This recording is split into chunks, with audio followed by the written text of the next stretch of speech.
Hi friends, cooperative tutor എന്ന YouTube ചാനലിലേക്ക് ഏവർക്കും സ്വാഗതം. നിങ്ങൾ ആദ്യമായിട്ടാണ് ഈ ചാനൽ കാണുന്നതെങ്കിൽ പ്ലീസ് സബ്സ്ക്രൈബ് മൈ ചാനൽ. ഇതോടൊപ്പമുള്ള കുഞ്ഞ് ബെല്ലൈക്കൺ കൂടി ഒന്ന് പ്രസ് ചെയ്തതിന് ശേഷം ഓൾ എന്ന ഓപ്ഷൻ കൂടി ഒന്ന് അമർത്തിയേക്കണേ.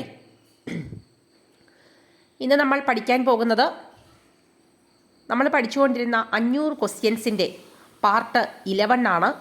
പാർട്ട് 10 കഴിഞ്ഞിട്ട് 2 ദിവസത്തെ ഗ്യാപ്പ് വന്നു. ഇടയ്ക്ക് 2 ദിവസം വീഡിയോ ഇടാൻ പറ്റിയില്ല എന്നും പറഞ്ഞ് എൻ്റെ കുട്ടികളാരും ഉഴപ്പി ഇല്ല എന്ന് ഞാൻ വിചാരിക്കുന്നു. ആ 10 ക്വസ്റ്റ്യൻ പേപ്പർ 10 പാർട്ടിൽ നിന്നും പഠിച്ചിട്ടുള്ള കാര്യങ്ങൾ വീണ്ടും വീണ്ടും റിവിഷൻ ചെയ്ത് തന്നെ പഠിക്കുക. റിവിഷനാണ് നമ്മുടെ പരീക്ഷയ്ക്ക് ഏറ്റവും ഇമ്പോർട്ടൻ്റ് ആയിട്ടുള്ള കാര്യം. ഒരുപാട് കുട്ടികൾ ഒരുപാട് സമയം ഇരുന്ന് വായിക്കുന്നതും 24 മണിക്കൂറുള്ളതിൽ 12 മണിക്കൂറും പഠിക്കുന്നവരെയൊക്കെ കണ്ടിട്ടുണ്ട്. പക്ഷേ ഇവരാരും ലിസ്റ്റിൽ കടന്നുകൂടാറില്ല. PSC നടത്തുന്ന പരീക്ഷകൾക്കും അതുപോലെ CSEB നടത്തുന്ന പരീക്ഷകൾക്കും ലിസ്റ്റിൽ കടന്നുകൂടാറില്ല. കാരണം എന്താണെന്ന് വെച്ച് കഴിഞ്ഞാൽ വേറൊന്നുമല്ല, പ്രോപ്പറായിട്ടുള്ള റിവിഷൻ ഇല്ലാത്തത് മാത്രമാണ്. അതുകൊണ്ട് ഒരുപാട് പഠിച്ചു എന്നുള്ളതല്ല, പഠിച്ചത് എന്താണ് എന്ന് ഉറപ്പിച്ചുള്ളൊരു ധാരണ പരീക്ഷാ ഹാളിൽ നമ്മളെ വളരെയധികം സഹായിക്കുന്ന ഒന്നാണ്. അപ്പോൾ എല്ലാവരും റിവിഷൻ നടത്തി തന്നെ പഠിക്കുമെന്നുള്ള വിശ്വാസത്തോടെ നമ്മളിന്ന് പാർട്ട് 11ലേക്കാണ്. ഒന്നാമത്തെ ക്വസ്റ്റ്യൻ അതിനകത്തെ dash is the person who conducts the audit work. Audit work നടത്തുന്ന വ്യക്തിയെ വിളിക്കുന്ന പേരെന്താണ്? എന്താണ്? ഓഡിറ്റർ. ഓഡിറ്റർ. അടുത്ത question in company audit auditors are appointed by the. കമ്പനിയുടെ കേസിൽ, കമ്പനി ഓഡിറ്റിൻ്റെ കേസിൽ ഓഡിറ്റേഴ്സിനെ അപ്പോയിൻറ്റ് ചെയ്യുന്നത് ആരാണ്? ആരായിരിക്കും? ഷെയർ ഹോൾഡേഴ്സ് ആയിരിക്കുമോ? രജിസ്ട്രാർ ഓഫ് കമ്പനി ആയിരിക്കുമോ? കമ്പനി ആയിരിക്കുമോ? മാനേജ്മെൻ്റ് ആയിരിക്കുമോ? കമ്പനി ഓഡിറ്റിൻ്റെ കേസിൽ ഓഡിറ്റേഴ്സിനെ അപ്പോയിൻറ്റ് ചെയ്യുന്നത് ആരാണ്? ഷെയർ ഹോൾഡേഴ്സ് ആണ്. അടുത്തത് the term allonge is A French word with meaning. നമ്മളൊരു അലോഞ്ച് എന്ന് പറയുന്ന ഒരു വാക്ക് കേട്ടിട്ടുണ്ട്. എന്താണ് ഈ അലോഞ്ച്? അതായത് എൻഡോഴ്സ്മെൻറ്റ് നടത്തി, നമുക്കറിയാം ഒരു നെഗോഷ്യബിൾ ഇൻസ്ട്രുമെൻറ്റ് മറുപുറത്ത് എഴുതി ഒപ്പിട്ട് നമുക്ക് കൈമാറ്റം ചെയ്യാം. എൻഡോഴ്സ്മെൻറ്റ് എത്ര തവണ നടത്താമെന്ന് ചോദിച്ചിട്ടുണ്ട്. എൻഡോഴ്സ്മെൻറ്റ് നടത്തുന്നതിന് നോ ടൈം ലിമിറ്റാണ്. പക്ഷേ എന്തായിരിക്കണം? വിത്തിൻ മച്യൂരിറ്റി പീരീഡ് ആയിരിക്കണം. ഒരു ചെക്കിൻ്റെ കാലാവധി 3 മാസമാണ്. ആ 3 മാസത്തിനുള്ളിൽ എത്ര തവണ വേണമെങ്കിലും എന്താണ് ചെക്ക് കൈമാറ്റം ചെയ്യാം. അപ്പോൾ ആ ചെക്ക് കൈമാറ്റം ചെയ്യുമ്പോൾ ഇങ്ങനെ പുറകിൽ എഴുതി ഒപ്പിട്ട് സ്ഥലം തികയാതെ വരുമ്പോൾ കൂട്ടിച്ചേർക്കുന്ന ഒരു തുണ്ടു പേപ്പറിന് പറയുന്ന പേരാണ് അലോഞ്ച്. അലോഞ്ച് എന്നുള്ള മീനിങ് എന്താണെന്ന് ചോദിച്ചാൽ ലെങ്തൻഡ്. എന്താണ്? ലെങ്തൻഡ്, കുറച്ചുകൂടെ നീട്ടുക എന്നുള്ള മീനിങ് ആണ്. അടുത്ത question dash is one which carried on the bill of the proprietor. പ്രൊപ്രൈറ്ററിൻ്റെ ആഗ്രഹപ്രകാരം നടത്തുന്ന ഓഡിറ്റിന് പറയുന്ന പേരെന്താണ്? എന്താണ്? അതാണ് വോളണ്ടറി ഓഡിറ്റ്. Voluntary audit. അടുത്ത question dash was formerly known as all India cooperative instructors training centre. എന്താണ്? Dash was formerly known as all India cooperative instructors training centre. All India cooperative instructors training centre എന്നറിയപ്പെടുന്നത് ഏതാണ്? NCUI ആണോ? NCCE ആണോ? NCCT ആണോ? NCDC ആണോ? ഏതാണ്? NCCE ആണ്. അടുത്ത question formation of agriculture credit board under RBI was the recommendation of. അതായത് RBIയുടെ അണ്ടറിൽ അഗ്രികൾച്ചർ ക്രെഡിറ്റ് ബോർഡ് ഫോം ചെയ്തത് ഏത് കമ്മിറ്റിയുടെ ശുപാർശ പ്രകാരമാണ്? ഏത് കമ്മിറ്റിയുടെ ശുപാർശ പ്രകാരമാണ്? ARCRCയുടെ ശുപാർശ പ്രകാരമാണ്. ARCRCയുടെ ശുപാർശ പ്രകാരമാണ്. അടുത്ത ക്വസ്റ്റ്യൻ FSC അല്ലെങ്കിൽ farmers service centre is established by. Farmers service centre establish ചെയ്തത് ആരാണ്? SBI ആണോ? നബാർഡ് ആണോ? IFFCO ആണോ? ക്രിപ്കോ ആണോ? ആരാണ്? IFFCO ആണ്. അടുത്ത question regulated markets were recommended by. Regulated markets എന്നുള്ളത് റെക്കമെൻഡ് ചെയ്തത് ആരാണ്? ആൻസർ റോയൽ കമ്മീഷനാണ്. ആരാണ്? റോയൽ കമ്മീഷനാണ്. അടുത്ത question, and dash is a formal record of all transaction. എല്ലാ ട്രാൻസാക്ഷൻ്റെയും ഫോർമൽ റെക്കോർഡ് എന്നറിയപ്പെടുന്നത് ഏതാണ്? ഇതുപോലത്തെ ക്വസ്റ്റ്യൻ വരുമ്പോഴൊക്കെയാണ് എല്ലാവർക്കും ഒരു സംശയം, ജേണലാണോ, ലെഡ്ജറാണോ, അക്കൗണ്ട് ആണോ, നൺ ഓഫ് ദിസ് ആണോ? എന്താണ് formal record of all transaction എന്ന് ചോദിച്ചാൽ അക്കൗണ്ട് ആണ്. അടുത്ത question, teller system has been introduced by certain banks to. ചില ബാങ്കുകൾ ഇൻട്രൊഡ്യൂസ് ചെയ്യുന്നൊരു സിസ്റ്റമാണ് ടെല്ലർ സിസ്റ്റം. എന്താണ് ഈ ടെല്ലർ സിസ്റ്റം? ടെല്ലർ സിസ്റ്റം എന്തിനു വേണ്ടിയിട്ടാണ്? ക്യാൻവാസ് മോർ കസ്റ്റമേഴ്സ് ആണോ, ക്ലാരിഫയിങ് എൻക്വയറീസ് ആണോ, make quick payment of cheque ആണോ, നൺ ഓഫ് ദിസ് ആണോ? ടെല്ലർ സിസ്റ്റം മീൻസ് ചില്ലറ കൗണ്ടർ എന്നൊക്കെ പറയും. അതിൻ്റെ ആൻസർ എന്താണ്? Make quick payment of cheque. ചെക്കിന്റെ പേയ്മെന്റ് പെട്ടെന്ന് നടത്തിയെടുക്കാൻ വേണ്ടിയിട്ടാണ് എന്താണ് ഈ ടെല്ലർ സിസ്റ്റം ഇൻട്രൊഡ്യൂസ് ചെയ്യുന്നത്. അടുത്ത question, dash was the mill owned by Robert Owen. Robert Owen own ചെയ്ത അല്ലെങ്കിൽ റോബർട്ട് ഓവന്റെ ഉടമസ്ഥതയിലുള്ള മില്ലിന്റെ പേരെന്തായിരുന്നു? മില്ലിന്റെ പേരെന്താണ്? New Lanark mill. ഏതാണ്? New Lanark mill. അടുത്ത question, first successful cooperative society in the world. First successful cooperative society in the world. ലോകത്തിലെ ആദ്യത്തെ വിജയിച്ച കോപ്പറേറ്റീവ് സൊസൈറ്റി എന്നറിയപ്പെടുന്നത് ഏതാണ്? റോക്കഡെയിൽ ഇക്വിറ്റബിൾ സൊസൈറ്റിയാണ്. ഏതാണ്? Rochdale equitable society. അടുത്ത question, a century of cooperation in റോക്കഡെയിൽ in the book of. എന്താണ്? A century of cooperation in Rochdale is a book of. ഈ ബുക്ക് എഴുതിയത് ആരാണ്? ഹെൻറി ബ്രൗണിന്റെ ബുക്കാണ് a century of cooperation in Rochdale എന്ന് പറയുന്ന book.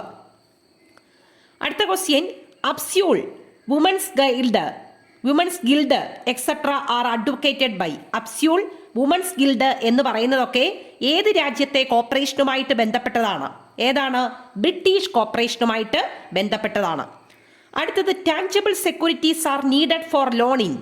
എന്താണ്? താഴെ പറയുന്നവയിൽ ഏത് ടൈപ്പിലുള്ള സൊസൈറ്റിയിലാണ് ടാഞ്ചിബിൾ സെക്യൂരിറ്റീസ് അത്യാവശ്യമായിട്ടുള്ള ലോൺ കിട്ടണമെന്നുണ്ടെങ്കിൽ ടാഞ്ചിബിൾ സെക്യൂരിറ്റീസ് അത്യാവശ്യമായിട്ടുള്ളത് ഏത് ടൈപ്പിലുള്ള സൊസൈറ്റീസിലായിരുന്നു? എവിടെയാണ്? ഷൂൾസ് സൊസൈറ്റീസ് ആണ്. ഏതാണ്? Schulze societies. അടുത്ത question, country with no cooperative registration. താഴെ പറയുന്നവയിൽ കോപ്പറേഷനുമായിട്ട് ബന്ധപ്പെട്ട് ഒരു നിയമമില്ലാത്ത രാജ്യം ഏതാണ്? ജർമ്മനിയാണോ, അയർലൻഡാണോ, ഡെൻമാർക്കാണോ, സ്വീഡനാണോ? ഏതാണ്? ഡെൻമാർക്കാണ്. അടുത്ത question, production cooperative was the contribution of. Production cooperatives എന്ന് പറയുന്നത് ഏത് രാജ്യത്തിന്റെ കോൺട്രിബ്യൂഷനാണ്? അയർലൻഡിന്റെ ആണോ, ഡെൻമാർക്കിന്റെ ആണോ, ഇസ്രയേലിന്റെ ആണോ, ഫ്രാൻസിന്റെ ആണോ? ഏതിന്റെയാണ്? ഫ്രാൻസിന്റെ ആണ്. Production cooperatives was the contribution of France.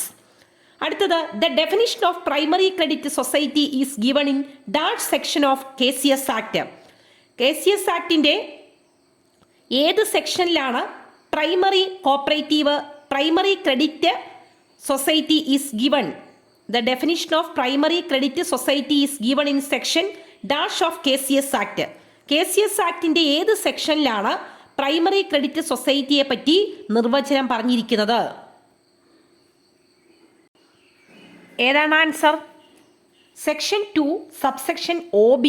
അതിനകത്താണ് എന്താണ് പ്രൈമറി ക്രെഡിറ്റ് സൊസൈറ്റിയെ പറ്റിയിട്ടുള്ള ഡെഫിനിഷൻ പറഞ്ഞിരിക്കുന്നത്. അടുത്ത question, Mehta committee report states that the cadre of registrar should not below the rank of an. IPS ഓഫീസറാണോ, IAS ഓഫീസറാണോ, ഡിസ്ട്രിക്ട് ജഡ്ജാണോ, ഹൈക്കോടതി ജഡ്ജാണോ? മേത്ത കമ്മിറ്റിയുടെ റെക്കമെൻഡേഷൻ അനുസരിച്ച് ഒരു രജിസ്ട്രാർ ഏത് റാങ്കിൽ കുറയാത്ത ആളായിരിക്കണം? ഏത് റാങ്കിൽ കുറയാത്ത ആളാണ്? IAS officer. IAS ഓഫീസർ റാങ്കിൽ കുറയാതെയുള്ള ആളായിരിക്കണം. അപ്പോൾ ഓർത്തിരിക്കണം, തിരിച്ചും ഈ ക്വസ്റ്റ്യൻ ചോദിക്കാം. അതായത് ഒരു രജിസ്ട്രാർ എപ്പോഴും IAS ഓഫീസർ ആയിരിക്കണം എന്നുള്ള ശുപാർശ കൊണ്ടുവന്ന കമ്മിറ്റിയുടെ പേരെന്താണ്? മേത്ത കമ്മിറ്റി. അടുത്ത question, multi agency approach in rural credit is recommended by dash committee. Multi agency approach in rural credit is recommended by dash committee. Answer ഏതാണ്? വെങ്കിട്ടപ്പൈ കമ്മിറ്റിയാണ്. Multi agency approach in rural credit is recommended by dash committee എന്ന് ചോദിച്ചാൽ ഏത് കമ്മിറ്റിയാണ്? Venkatappaiah committee. അടുത്ത question, Vaidyanathan committee was appointed by. Vaidyanathan കമ്മിറ്റിയെ appoint ചെയ്തത് ആരാണ്? നബാർഡാണോ, SBI ആണോ, RBI ആണോ, ഗവൺമെന്റ് ഓഫ് ഇന്ത്യ ആണോ എന്നാണ് ചോദിച്ചിരിക്കുന്നത്. ആൻസർ ഗവൺമെന്റ് ഓഫ് ഇന്ത്യ ആണ്. അടുത്ത question IDBI industrial development bank of India established in 1964 with the headquarters of 1964 IDBI act പ്രകാരം രൂപീകരിച്ച IDBI അതിൻ്റെ ഹെഡ്ക്വാർട്ടർ എവിടെയാണ് സ്ഥിതി ചെയ്യുന്നത്?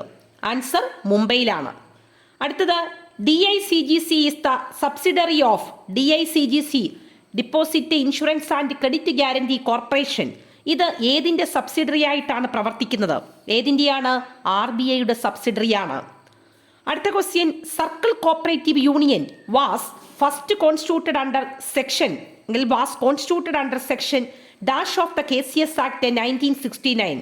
സർക്കിൾ കോപ്പറേറ്റീവ് യൂണിയൻ രൂപീകരിച്ചിരിക്കുന്നത് 1969 KCS ആക്ടിൻ്റെ എത്രാമത്തെ സെക്ഷൻ